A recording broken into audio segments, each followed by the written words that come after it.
Olá, leitores! Tudo bem com vocês? Eu espero que sim, porque hoje eu vim aqui falar sobre os meus 10 mangás favoritos de Junji Ito.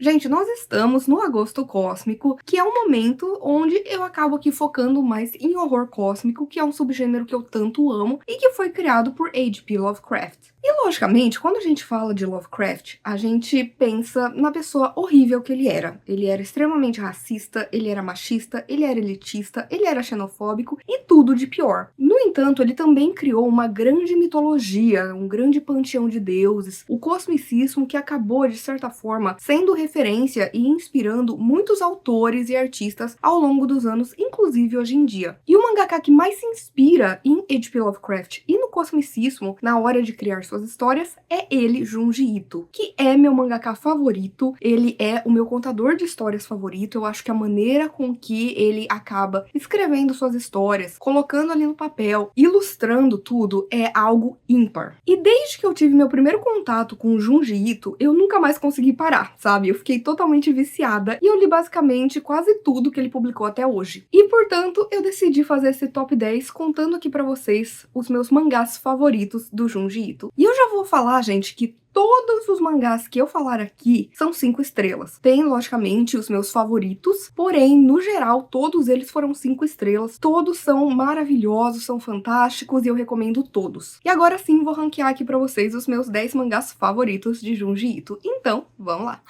Em 10º lugar, eu coloquei Vênus Invisível. Venus in the Blind Spot é uma coletânea, aqui a gente tem diversas histórias, e eu gosto muito das coletâneas do Junji, porque eu sinto que ele aborda os mais diversos temas. A gente tem desde a crueldade humana, aquilo que tá dentro da gente, que a gente não deixa sair, até o sobrenatural, o oculto, aquilo que se esconde nos lugares mais profundos do universo e também no fundo dos oceanos, e logicamente tudo isso de uma forma muito bizarra. Nesse caso, eu preciso falar aqui de algumas histórias que eu amei mais do que outras. No caso aqui, ele adapta Poltrona Humana, que na verdade é uma história original do Edogawa Rampo, e eu adoro, eu acho essa história maravilhosa de uma mulher que ela começa a ser stalkeada e de repente ela recebe uma poltrona na sua casa, e logicamente nada é o que parece. Bilhões solitários, onde a gente de repente vai ter corpos espalhados por uma cidade, ninguém sabe o que tá acontecendo, porque que essas pessoas morreram, mas essa história também é muito profunda. O próprio Vênus Invisível, que vai falar aqui sobre uma moça belíssima que lidera um grupo que ama ficção científica, até que de repente ela começa a desaparecer, então isso é simplesmente fantástico. E uma das minhas histórias favoritas da vida, eu acho que é inclusive meu conto favorito do Junji Ito, que é O Mistério da Falha de Amigara. Gente, meu Deus, essa história vai falar sobre um desmoronamento que aconteceu ali em uma montanha, e de repente, depois dessa primeira camada ter caído, começa a se encontrar ali silhuetas de pessoas nas pedras. E de repente, muita gente começa a ir pra lá e começa a encontrar o seu próprio buraco que tem ali o seu corpo. E alguma coisa tá ali compelindo elas a entrarem naquele lugar. Sério, gente, é uma história que é absurda, que é extremamente Lovecraftiana e que dá um medo que eu nem sei explicar. Além disso, Vênus Invisível também ganhou o Eisner e eu recomendo pra todo mundo. Em 9º lugar, eu coloquei Gyo. Gyo vai contar pra gente a história de uma moça e um rapaz, um casal de namorados, que está passando ali as férias numa praia no Japão. E de repente, a casa deles é invadida por um peixe, mas é um peixe que tem pernas robóticas. E de repente, a praia começa a ficar lotada desse tipo de animal marítimo que também tá tendo essas pernas mecânicas e que começa a invadir a casa das pessoas, começa a andar pelas ruas, começa a gerar todo um caos. Gente, ele é um mangá maior, ele é um calhamacinho, ele tem apenas essa história, diferente, né, do Vênus Invisível, que é uma coletânea. Aqui a gente tem todo o desenvolvimento dessa história, de tentar descobrir o que são essas criaturas, por que elas estão saindo das águas, por que elas têm essas pernas. E, gente, é bem nojento, tá? Eu acho que aqui o Junji Ito, ele vai para além do bizarro e ele entra na questão da repulsa, que também é uma ótima maneira de explorar o horror. E eu acho que ele faz isso com perfeição. Sério, é uma história que vale muito a pena, Gyo.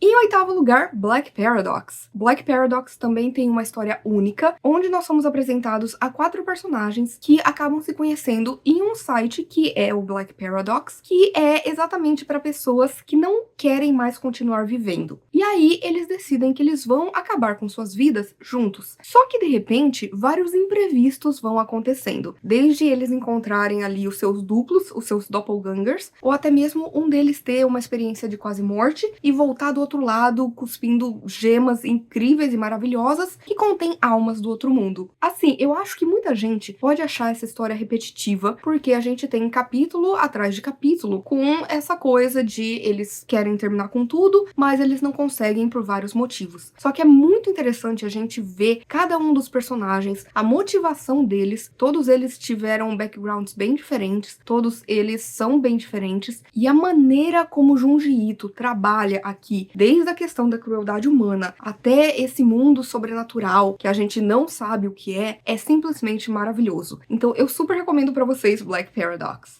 Em sétimo lugar, eu coloquei Censor. Em Censor, a gente também tem uma história única, onde a gente vai conhecer uma moça que está fazendo uma trilha pela floresta e de repente ela encontra um rapaz. Esse rapaz fica tão surpreso porque ele fala que todo mundo da vila dele, que fica ali perto, tá esperando essa moça há muito tempo. Ela não sabe o que tá acontecendo, mas ela se sente compelida a segui-lo até essa vila. E essa vila, ela é coberta de uns cabelos loiros. E aí, de repente, a história corta e a gente vai saber a história de uma outra pessoa. A gente tem aqui um jornalista que de repente decide investigar esse caso e ele acaba encontrando essa moça pela floresta e aí ele fala: meu Deus, é a moça que desapareceu, vou atrás, vou fazer uma matéria sobre isso. Só que de repente ele vai se ver preso em um culto muito maluco que quer descobrir todos os segredos do universo. E gente, logicamente as duas histórias estão conectadas. Que história fenomenal. Aqui a gente tem muito do cosmicismo, porque a gente tem esse bando de cultistas, a gente tem esses segredos do universo que eles querem descobrir a qualquer custo, mesmo que isso os enlouqueça, mesmo que isso acabe com suas vidas e por aí vai. E o mais interessante é que geralmente as histórias do Junji Ito acabam não de uma forma tão positiva. E aqui eu sinto que dá um pouco de esperança. Eu terminei esse mangá sentindo um quentinho no coração, sabe? Eu achei muito bonito o final dessa história, eu gostei de como o Junji trabalhou aqui os elementos Lovecraftianos. Sério, é uma história que pouca gente conhece, mas mais gente precisava conhecer. Em sexto lugar, A Sala de Aula que Derreteu. Gente, aqui a gente tem um mangá bem curtinho, mas também é uma história única, onde a gente vai conhecer o Yuma e a Shizumi. Eles são irmãos e o Yuma acaba de ingressar em uma nova escola. E, de repente, a gente vai ter uma personagem observando esse rapaz, né, que acabou de chegar ali, e vendo que ele é extremamente submisso. Ele faz o que todo mundo manda ele fazer, sabe? Ele acaba sofrendo bullying e ele se desculpa por absolutamente tudo. Só que as suas desculpas elas agem de uma maneira diferente nas pessoas, porque faz com que o cérebro delas derreta. E a Shizumi, que é a sua irmãzinha, ama comer essa iguaria. E, gente, é muito interessante aqui como a história vai sendo costurada, porque eu sinto que, apesar de ser uma história única, não é maçante. A gente tem, assim, capítulos bem dinâmicos, onde a gente vai entender mais da vida desses irmãos, por que que eles estão indo de cidade em cidade, por que que eles estão fugindo, de onde veio essa habilidade do Yuma, né? Como que a sua irmã lida com isso. E sério, gente, eu acho incrível. Eu acho que aqui é uma história deliciosa de ler, por mais bizarra que seja. Simplesmente você não consegue parar, você devora ela. Então, super indico aqui pra vocês A Sala de Aula que Derreteu. Em quinto lugar, Tombs. Tombs é uma coletânea do Junji Ito. Eu acho que ainda não saiu no Brasil, infelizmente, mas é muito boa. Aqui é mais um caso em que a gente tem histórias excelentes. Pra mim, não tem uma que é ruim, mas tem, lógico, aquelas que eu gostei mais. A gente tem aqui Slug Girl, que na verdade se tornou uma personagem icônica do Junji Ito, onde uma moça vive em uma casa que tá lotada de lesmas, até que de repente ela começa a se transformar em uma. The Window Next Door fala sobre uma família que se muda para uma nova casa e de repente o filho ali dessa família começa a ouvir coisas vindo da casa do vizinho e aí ele começa a sentir que a mulher que vive ali, que ninguém nunca viu, tá se aproximando e tá querendo pegar ele. E essa é uma história muito tensa. Washed Ashore, eu acho que as pessoas não gostariam tanto, mas eu acho que vai muito pra questão Lovecraftiana, porque a gente tem uma criatura abissal enorme que acaba encalhando na praia e de repente é possível ver através dessa essa criatura, o tanto de pessoas que ela engoliu e como essas pessoas ainda estão vivas. E Floaters é maravilhoso. Aqui a gente tem uma cidade que começa a ser invadida por pensamentos. Então, tudo que as pessoas vão pensando, geralmente o pior do que elas pensam, começa a sair de dentro das suas cabeças, como se fosse, sei lá, um ouriço do mar flutuante, sabe? Que vai ecoando essas coisas que a gente sente, mas a gente não fala sobre, sabe? Então, é muito interessante também como isso é colocado aqui. E pra mim é uma coletânea excelente. Eu espero que chegue no Brasil o mais rápido possível. Em quarto lugar, eu coloquei Calafrios, mais uma coletânea aqui em que o Junji acaba reunindo os contos que ele mais gostou de ter escrito, aqueles que são os favoritos dele mesmo. E, gente, sério, é um melhor do que o outro. A gente já tem ali o Balões Enforcadores, que pra mim é uma história icônica, onde, de repente, em uma cidade começa a aparecer vários balões com caras de pessoas, e se aquele balão que tem a sua cara te ver, ele vai vir na sua direção. E não só isso, ele tem uma corda com um nó pendurado. Então ele vai vir e vai te enforcar. E logicamente isso causa uma grande histeria. E o que eu mais gosto aqui, né, é que no final de cada história, o Junji fala de onde veio a inspiração para aquilo. E nesse caso é de um pesadelo dele. Ele já falou que várias das histórias que ele escreve são pesadelos que ele teve, e no caso aqui foi um pesadelo que ele tinha quando criança. E eu achei incrível a maneira como ele transferiu aquele trauma da sua cabeça para aquela história. Nós temos Mansão dos Marionetes, que pra mim, gente, eu não sei porquê, eu tô achando que eu tenho um certo medo de marionete, porque tem outras histórias que têm esse mesmo tema que também me assustam, então eu não sei o motivo. E aqui realmente a gente tem uma mansão cheia de marionetes, né, que uma família controla. Mas será que é isso mesmo? Sério, eu não sei porquê, mas esse conceito me assusta muito. E Glicerídeo, gente, essa é a história mais nojenta que o Junji já escreveu. Sério, meu Deus do céu, entra naquela coisa da repulsa, do bizarro, do estranho, e ao mesmo tempo uma coisa muito humana. É sobre uma pessoa que começa a ter a pele cada vez mais oleosa, e assim, ai gente, só de pensar dá um nervoso. Então eu super recomendo que você leia Calafrios.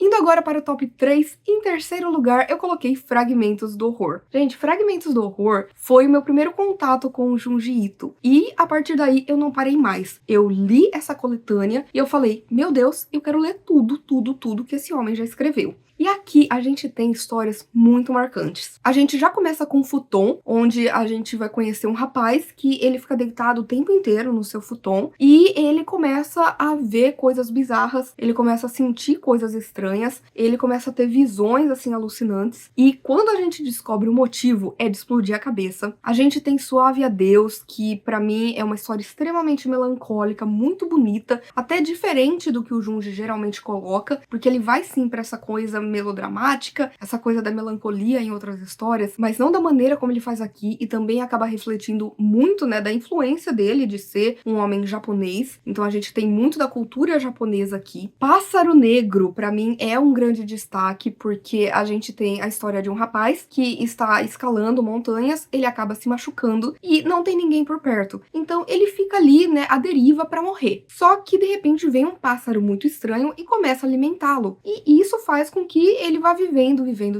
até que outra pessoa passe e ele consiga ajuda. Só que aí, conforme a história vai avançando, a gente vai descobrindo o que é esse pássaro e por que esse pássaro apareceu. E eu não tava esperando uma coisa assim meio sci-fi dentro desse horror do Junji Ito aqui. E também Mulher que Sussurra. Inclusive, gente, se você nunca pegou esse easter egg, vou falar aqui pra você. Na abertura aqui do canal, eu coloquei vários elementos que eu amo na minha vida. E tem uma imagem de Junji Ito, onde a gente vai conhecer a história de uma moça que ela é tão ansiosa, tão indecisa, que ela não consegue viver. Ela vive paralisada. Porque se alguém fala assim, ai, senta, ela vai ficar, tá, eu sento na cadeira, eu sento na cama, eu sento no chão, eu sento com a perna cruzada, eu sento com a perna aberta, eu sento, sabe? E aí o pai não sabe mais o que fazer, acaba contratando uma mulher, e essa mulher acaba ajudando muito essa garota. Só que ao mesmo tempo essa mulher começa a ficar cada vez mais drenada, e a gente vai vendo pra onde essa história vai, e toda a bizarrice dela. Sério, Fragmentos do Horror é a minha coletânea favorita, porque foi meu primeiro contato e fez com que eu me apaixonasse totalmente por Junji Ito.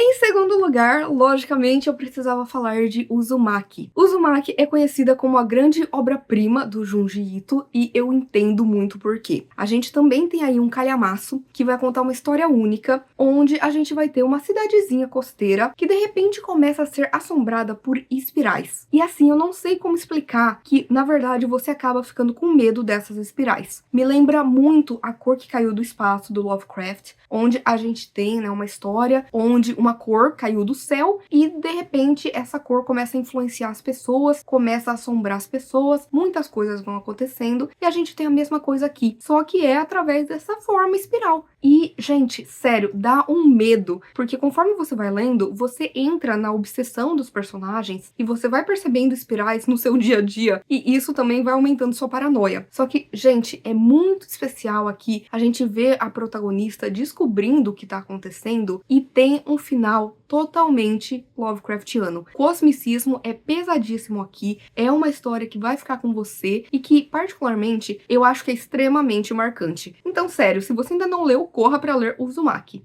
E antes de eu falar aqui do meu número 1, do meu mangá favorito de Junji Ito, já vou pedir encarecidamente que você se inscreva aqui no canal, porque isso me ajuda bastante, que você curta esse vídeo, que você comente, que você engaje, que você mande para outras pessoas, que você ajude a espalhar o amor pela literatura e também ajude assim o canal a crescer e eu continuar a trabalhar com algo que eu tanto amo, que é falar sobre literatura na internet. Então agora sim, vamos falar sobre o primeiro lugar desse ranking. E, logicamente, não poderia ter sido outro que não ela, Tomie. Gente, o que dizer de Tomie? Sério, esse também é um calhamaço. E aqui a gente também vai ter uma história única protagonizada pela Tomie, que é essa mulher belíssima, maravilhosa, encantadora, só que ela é uma sucubus, ou seja, ela é um espírito bizarro que tem como objetivo de vida seduzir os homens a ponto de eles enlouquecerem. E enlouquecendo, eles matam a Tomie, só que ela sempre volta pra infernizar mais e mais pessoas. E, gente, eu não sei explicar por que Tomie tá no meu primeiro lugar, mas assim, foi a primeira grande história que o Junji escreveu, e eu acho que ali tem elementos muito importantes que vão ser trabalhados durante todas as suas outras obras. E a maneira como todos os capítulos vão se encontrando, como tudo se conecta, a própria Tomie é uma figura muito impressionante, porque é assim, impossível você não odiar ela e você não amá-la, porque assim, eu odeio amá-la e eu amo odiá-la. Ela é simplesmente sensacional, é a figura mais conhecida das histórias do Junji e não é à toa, porque realmente, gente, é simplesmente sensacional conhecer aí toda a trajetória, todas as maluquices e as bizarrices da Tomie. Eu só posso dizer que é o meu mangá favorito dele, eu acho simplesmente impecável, tudo aqui funciona, desde a escrita dos diálogos até a arte do Junji, que é ímpar. Então eu super recomendo pra vocês, leiam, por favor, Tomie. E é isso, gente. Eu espero que vocês tenham gostado do vídeo de hoje. Por favor, se você quiser continuar conversando comigo a respeito de livros, filmes, séries, qualquer outra coisa, não deixe de me contatar nas minhas outras redes sociais. Por favor, curta esse vídeo, porque isso ajuda muito o meu trabalho, faz com que esse vídeo e o canal chegue a mais pessoas. Compartilhe com seus amigos, comente aqui embaixo se você já leu Junji Ito e qual sua história favorita. E, por favor, não deixe de se inscrever no canal Livro em Livro se você ainda não é inscrito e aproveite para ativar as notificações e ativar o sininho, porque toda sexta-feira e domingo tem conteúdo novo por aqui. Então a gente se vê no vídeo que vem.